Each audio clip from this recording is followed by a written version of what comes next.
Welcome back, everybody. I'm Piancey, and I am here as usual with my partner in crime, Bennett Tomlin.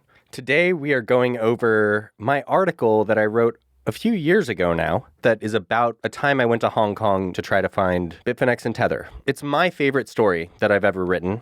It's what I love to do the most, which is go and try to find things out on the ground. I'm looking forward to talking about it and describing it. So, Cass, why did you fly to Hong Kong looking for Bitfinex? So Bitfinex and Tether and their associated companies are a global conglomeration of nonsense, right? These guys exist in the British Virgin Islands, they exist in Taiwan, they exist in Hong Kong, they exist in Switzerland and London and a million places. But the harder we looked, you, me, Bitfinex, 8coin, the more it was revealed that all of these companies, the one thing they had in common was that they had an address in Hong Kong.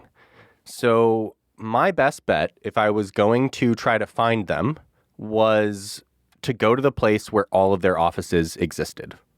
I don't know if it's important to explain to people what Tether and Bitfinex mean to me and you and us. It started us on this venture into cryptocurrency and fraud and scams and exit scams and hacks. They are why I'm so obsessed with this now. Tether is a $60 billion stablecoin now, and Bitfinex is one of the exchange leaders. It's dropped off big time over the past several years, but it's one of the bigger exchanges, and I just wanted to find them. That's the shorter answer. So, you fly to Hong Kong looking for these incredibly important companies to the cryptocurrency space. You head off, first looking for the offices of iFinex, one of the companies that operates the Bitfinex platform, and of course, you found it well-staffed by competent professionals who were running a massive exchange, of course. Yeah, the first place that my friend and I, Griff, went to was a place in a very well-known tower in Hong Kong called the Bank of America Tower. It's this very central location within the financial district of Hong Kong. A bunch of walkways flow into and out of it. It's just a hub of activity during the normal workday. It was really easy for us to get past all of the guards, and we went to the appropriate floor. And when we got there, it wasn't professionals. It was a construction site. There was no one there, and that was it. Well, I'm sure when you headed out to one of their other addresses to find where Bitfinex Technology was headquartered, of course there you would find the expected JLVDV, the CEO of Bitfinex, had to be in the office when you went to check that out.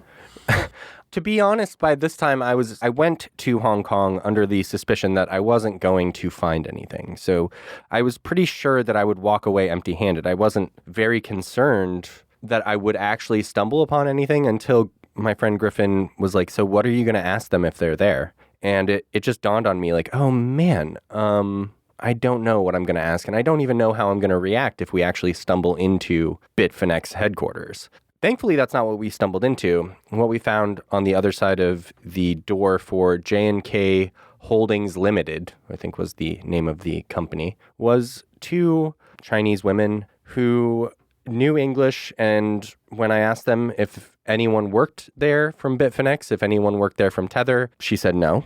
And then I asked if they worked with them, and she said, they send us paperwork from time to time. This certainly was not the place if you were, say, a customer who feels like you've gotten screwed and need your support ticket answered. It is not the place you would go to.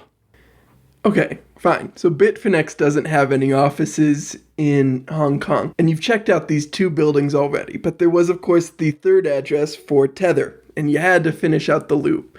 And that one was surprising. Well, yeah, it wasn't, but it was a beautiful building. It was this 1980s kind of chic marine green blue building, and there was a guard manning the station, and he asked us questions before he let us through, and it just felt like, oh man, maybe this could actually be the place. But when we got up there, the woman made it clear that she was uncomfortable with the questions that I was proposing. And the more I tried to ask, so I started with the same kind of questions, like, is this Tether headquarters? It's listed as Tether headquarters. No. Okay, have you ever worked with Tether? And it became these kind of awkward pauses of like, they're not here. I wasn't sure It felt like she knew more than she was letting on, but I don't know what that means. It certainly wasn't the Tether headquarters. And so this one would have been the sign that said Proxy Management Consultants Limited. So let's talk about now for people, why does Bitfinex and Tether have so many addresses, yet no employees at any of them? Yeah, well, these obviously aren't branches or headquarters. What these all are the Hong Kong version of a P.O. box, where you have these people accepting mail on behalf of you. The business is incorporated on behalf of you. You can skirt a lot of rules and regulations in Hong Kong. There's a lot of places like this, and you'll see it's a common occurrence in corporate culture in general. But I think it's extra common when it comes to cryptocurrency. And we do see them do very specific things. Like they are often located in British Virgin Islands, the Caymans, Panama, places that are known for being shelters for money laundering and tax evasion havens. All these addresses you went to check out were never really Bitfinex offices or addresses or places of business in any meaningful sense, in the same way that Coinbase is not headquartered in Delaware where their corporation was created.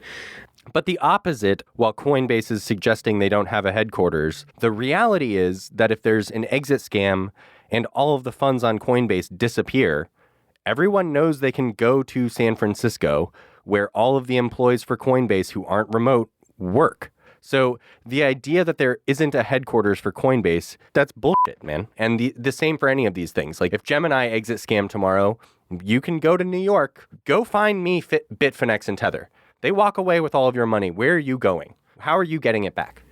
I mean, we'd probably have to go somewhere in... JL's probably still over in, Hong Kong or Singapore? Juan Carlos somewhere in France, maybe? Paulo might be in France or in Italy. I honestly don't even know where they are, and I follow this stuff obsessively. Yeah, which is wild. These are the executives of some of the largest cryptocurrency companies in the world, and people just don't even know where they exist. At the end of the day, they argue that doesn't matter, and I guess there's a truth to that, because there is no headquarters, there's no place to go and level a complaint against them. I guess you can bring a lawsuit in the British Virgin Islands. Everything is purposely opaque. Yeah, and we've talked about this before, about how a lot of cryptocurrency businesses rely on this kind of almost regulatory obscurity and arbitrage, where they're trying to set up different parts of their business through these various thin shell companies across as many jurisdictions as possible. One, to make it hard to bring a suit. Two, to take advantage of any little advantage they can get in those places. And three, because they don't want a single place where you can point to and say, that's Bitfinex, that's Coinbase, that's whoever. Which obviously, for some company like Coinbase, that just doesn't work. But when you're Binance and CZ is obviously king, you can say there's no offices or headquarters, but I guess if they just catch CZ, that kind of does it, doesn't it? Yeah, if CZ gets compromised, I can't imagine Binance is in a great position, which is honestly probably part of the reason why JLVDV maintains such a low profile, because he does live in a politically contentious area with rapidly changing rules and regulations surrounding finance and cryptocurrencies in general. So it's probably to his advantage that he's very rarely seen in public and almost never makes statements or things like that. Yeah, and I don't know what Juan Carlos' deal is. He used to be heard from all the time, too. Like, Juan Carlo used to be the customer support on Bitcoin Talk and would only sometimes call his customers morons. I think it's all just trying to craft a narrative that Bitfinex and Tether are a modern financial company. The idea of having an office full of employees is last century.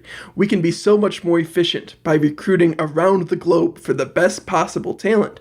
And so they create this story, right, that this is the best way to run their business, when in reality, the reason they're doing this way is so they can set up these different shell corporations, so they can take advantage of these different regulations and try to enact that. And so the story they're telling, the narrative about decentralization, is bullshit. It's meant to cover up the fact that they're trying to take advantage of looser financial regulations.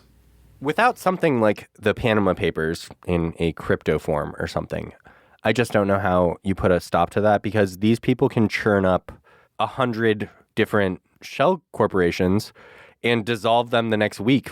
And it would take us years to catch up. Yeah, it does. That was part of the way Crypto Capital Core survived as long as it did, is they just kept creating new shell corporations, and they were willing to continually lie to banks and say, what do you mean? This is a real estate company. What do you mean? This is a mining company. Sure, these transactions look like they're from cryptocurrency exchanges, but we're a real estate company. Oh no, there goes that account. Luckily, we've got 2 more we started this week. And there's always going to be somebody who's willing to do that for them. And we've talked about ways to shut down Tether and Bitfinex before, so we don't need to rehash that. But I do think that offshore incorporation and offshore banking is probably more useful and more dangerous for criminals than cryptocurrency could possibly ever be.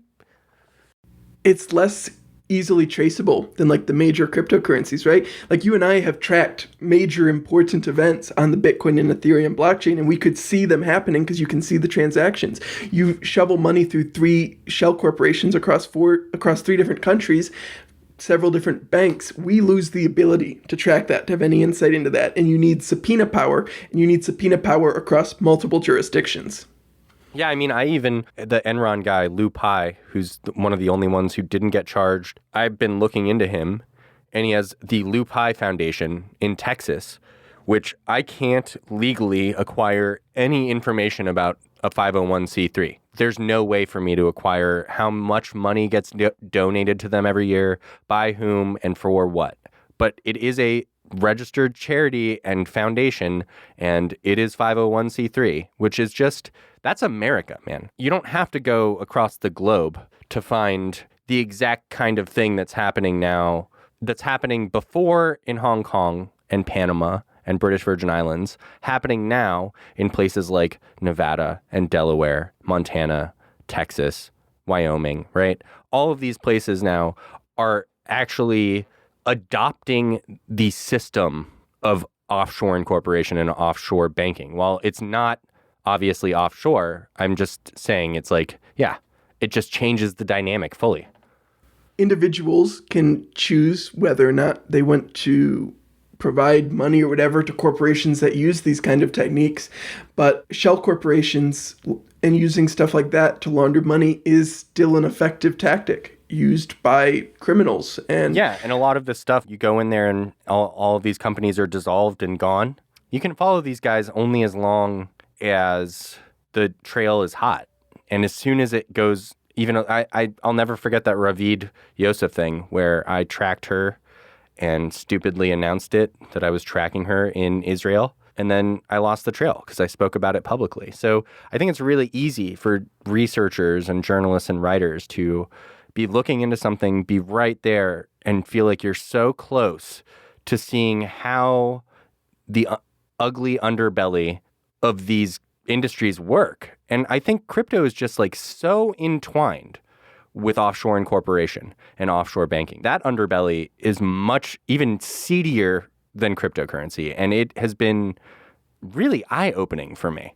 My first time really looking into the Panama Papers and the Paradise Papers was when we were first looking into Bitfinex and Tether. And we saw that Phil Potter and Juan Carlo and all them incorporated both of these 2 companies down there. And it sits with me that there's a whole bunch of information that you and I specifically have learned from those documents about Crypto Capital Core, about Bitfinex, about Tether, about these important multi-billion-dollar entities that we would not have known if the Mossack Fonseca papers and the Appleby papers hadn't been leaked, if the Panama Paradise Papers hadn't come out. People don't understand this. I think it's true. People have no idea that to find out information on a Bahamas-based company or a British Virgin Islands-based company, you have to pay money. Like, you have to pay a significant chunk of change. So these places make it so that journalists and researchers and armchair detectives can't possibly afford to actually find out all the information on your company. And it's all of them. It's Singapore, it's British Virgin Islands, it's Puerto Rico, it's all of them. They do this on purpose. Yeah. Hong Kong is a little bit better. I've bought from Hong Kong before, and theirs are at least a lot cheaper than British Virgin Islands. But you do need to call up your credit card company first and go, hey, I'm about to be processing several somewhat small transactions to this weird Hong Kong-based credit card processing company. That's intentional. Don't freeze my card. Just as an aside. Yeah, hopefully there's some, I think armchair detectives can often provide a good resource, even for professionals. I think if you stumble upon something that's really beautiful and amazing and it blows your mind, there's nothing wrong with trying to share that with the right people who might be able to utilize it in a bigger way than you or help you try to surface more information about it. It can also be very dangerous. So I want people to do that kind of fact checking. If you stumble upon some Hong Kong company that you think might be connected to something that you're fascinated in, don't just say it is that. You have to take the time. If you don't have the cash, save up the cash to order those documents. People need to start incorporating those own journalistic discretions into how they decipher what reality is. I certainly agree. And I think that's how you and I generally try and think when we find facts. We'll try to source it, verify it, check into these things at least a little bit. And that's helped us then discover even more things about the, People try to rush out an article as fast as possible because cryptocurrency moves stupid fast, way faster than any other industry I've ever seen. And sometimes it helps to not have to be the one that's breaking it. And if you can take the time to do a much deeper dive, that is actually going to be a much more valuable resource than the breaking news a lot of the time. That's generally my philosophy. I assume I'm not good enough to be the fastest, so I should spend a little bit of extra time and make it better. Totally agree. And I work the same exact way as you. It's best to take those longer form deep dives, just examine really what's going on, especially because there are people with the resources and connections who can kind of verify some of this stuff a lot faster than we possibly could, right? Or could at least verify it to the degree they think it's verified. Yeah, there's certainly people with the network to understand this nuance. So we started with talking about why you wanted to go and see if Bitfinex and Tether have offices. We've discussed why these corporations, both in cryptocurrency and more broadly in the world of shadow and criminal finance, use these type of corporations. Do you have any other closing thoughts? Yeah, I think that there's a huge value to on-the-ground journalism and journalists or not journalists going out, reporting on stuff, and doing their best to report it in the most professional manner as possible, because we live in such an online world now that, a lot of the reporting can be done by just thoroughly reading a court document or going on open corporates and trying to shuffle through names and officers and corporate entities. No doubt, most research nowadays doesn't need to be on the ground. But I think there's a huge value to that, especially since COVID and all of this other shit that we've dealt with for the past year. I think that has largely been ignored, and that it's time to bring that back, especially with cryptocurrency, where you have billionaires refusing to be identified as citizens of a country. And we need people actually fact-checking others and going and trying to find out what the fuck is going on. I think that's a good place to end it. All right. On that note, join us next time when we discuss who knows what, probably some other cryptocurrency fraud or scam, or we'll talk to you guys soon. Thanks for listening.